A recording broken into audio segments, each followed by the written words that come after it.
Welcome back to Springtime of Nations. With another week comes another worthy struggle for self-determination and a push against the centralizing power of the state. Today, we turn our focus from Africa to Asia, and the recently concluded conflict between Armenia and Azerbaijan. Thousands of people have died over the course of a month of intense fighting between the two nations over the Nagorno-Karabakh region. Nagorno-Karabakh is recognized by most countries as within the borders of Azerbaijan, but most of the region was controlled by an Armenian-backed breakaway state called Artsakh. How did this happen, and what should libertarians think about the conflict and its Russian-brokered resolution? First, we must turn the clock back 100 years or so. In 1918, after the fall of the Russian Empire, the two newly independent states of Armenia and Azerbaijan fought a small war over border disputes in the midst of the Russian Civil War. Armenians had recently experienced a genocide by the Ottoman Empire during World War I, and refugees from modern-day Turkey were flooding into Armenia. By 1920, the larger war had turned in favor of the Bolsheviks, who were able to occupy both nations and brokered a peace between their new subjects.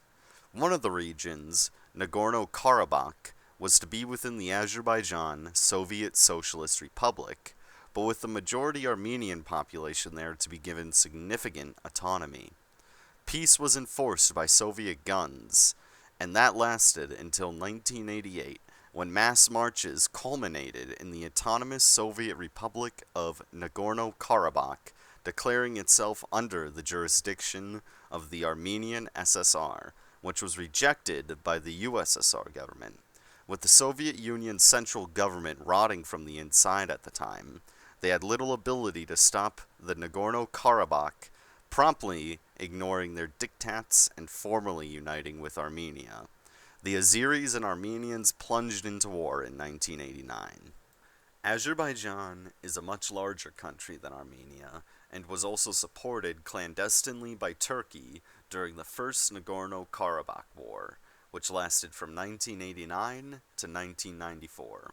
Turkey sent fanatical pan-Turanist Grey Wolves fighters who believe that Azerbaijan, among many other Central Asian countries, are part of a greater Turkish homeland. The miracle of Armenia being able to defend their ally, which declared itself the Artsakh Republic, was partially due to a brilliant Ukrainian-born general, Anatoly Zinovich, who became a lover of Armenia during his time stationed there as an army commander before the dissolution of the USSR, and spent the rest of his life in his newfound country, dying in 2000 as a celebrated hero of Armenia, not unlike Lord Byron was a British-born hero of Greece. The 2020 outbreak of war was precipitated by border skirmishes that snowballed into a full-blown offensive by Azerbaijan to retake the region. This time, not only with Turkish assistance, especially in drones, but long-term support of Israel in the United States, not only as an ally in the war on terror, but a strategic oil supplier that bypasses Russia. Armenian forces have, unfortunately, attacked civilian centers during the war, further turning international opinion against them.